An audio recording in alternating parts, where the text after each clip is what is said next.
Good morning बच्चों। आज हम कक्षा 6 विषय गणित अध्याय 2 पूर्ण संख्या इस पाठ की जो प्रश्नावली पहली है इसके संबंधित सभी महत्वपूर्ण बिंदुओं को कवर करेंगे।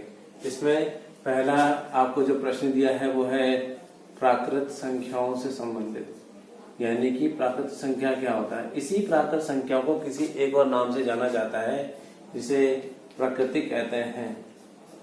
प्राकृतिक कहते हैं यानी कि कभी कभी प्राकृत संख्या भी पूछा जाता है, कभी कभी प्राकृत संख्या भी कहा जाता है। प्राकृत संख्या जो होती हैं वो स्टार्ट होती हैं 1, 2, 3, 4 इस तरह से अनंत तक चलने वाली सभी संख्याओं को प्राकृत संख्या कहा जाता है। इसी में दूसरी संख्या जो आपको इस पाठ में दी गई है वो है पूर्ण संख्या।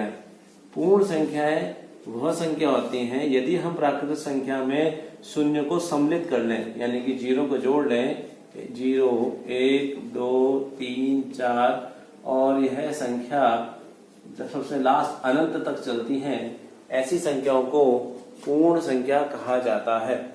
यदि कहा जाए सबसे छोटी प्राकृतिक संख्या, तो सबसे छोटी प्राकृतिक संख्या होती है 1 और सबसे छोटी पूर्ण संख्या जो होती है वो होती है 0।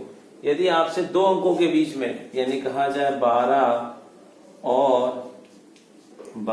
और 22, इसके बीच की सारी पूर्ण संख्या कहा जाए तो आपको 12 से लेकर 22 के बीच तक की सभी संख्याओं को 13, 14, 15, 16, 17, 18, 19, 20, 21 यानी कि ये सभी संख्याएं प्राकृत संख्याएं होंगी। इसी में हमारा एक टॉपिक आता है पूर्ववर्ती। पूर्व मतलब होता है पहले। जैसे आपको पता है जब सामने खड़े होते हो सूर्य की तरफ तो दिशा पूर्व होती है, जहाँ सूर्य उगता है, तो पूर्व मतलब पहले की संख्या। यदि आपसे बोला जाए पूर्ववर्ती बताइए, पूर्ववर्ती यानी कि संख्या दिया है 94, इसका पूर्ववर्ती क्या होगा? 94 से पहले की संख्या यानी कि 93। आपसे बोला है 100, इस 100 का पूर्ववर्ती, पूर्व मतलब पहले, इस 100 से पहले क्या आएगा? 99। इसी तरह से आपको दिया होगा परवर्ती संख्या, ठीक है, परवर्ती संख्या। परवर्ती संख्या कहते हैं बाद की संख्या, बाद की संख्या यानी कि वह संख्या जो बाद में आती हैं। जैसे 100 का परवर्ती होगा 101, 100 के बाद क्या आता है?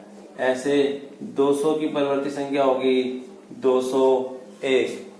इसी प्रकार 99 यानी कि 99, इसकी परवर्ती संख्या होगी 100।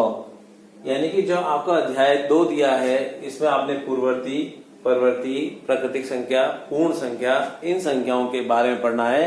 इसी पर आधारित प्रश्नों को आपको दिया गया है। इसी में ही इसी अध्याय में हम पढ़ेंगे संकेत के बारे में। इसे बोलते हैं लेस देन, कम, ग्रेटर देन, इक्वल टू। जब से दोनों पक्ष बराबर होंगे तो बराबर का चिन्ह, छोटा पक्ष छोटे और बड़ा पक्ष बड़े, यानी कि आपको इन दो चिन्हों का इस्तेमाल तब करना है जब मैं आपसे कहूं 14 और 15 इसमें से बड़ा कौन सा है, तो आपने बड़े वाले की तरफ मुख खोलना है। यदि इधर भी संख्या 21 और इधर भी संख्या 21 लिखी है, दोनों तरफ संख्या बराबर है, तो हम संकेत लगाते हैं बराबर का, ठीक है। यदि प्रश्न में बोला जाए कि दोनों संख्याओं में से सबसे छोटी संख्या क्या है, सवाल में अगर सवाल सबसे छोटी कहा जाएगा तो इस मुख को छोटी संख्या की तरफ करना है, और यदि बड़ी संख्या का बोला जाएगा तो बड़ी संख्या की तरफ को मुख करना है। जैसे कि अगर मैं कहूं इन दोनों में से सबसे छोटी संख्या क्या है, तो हम 7 की तरफ को मुख करेंगे। तो इन संकेतों का इस्तेमाल संख्या के बड़ा, छोटा या बराबर होने के लिए किया जाता है।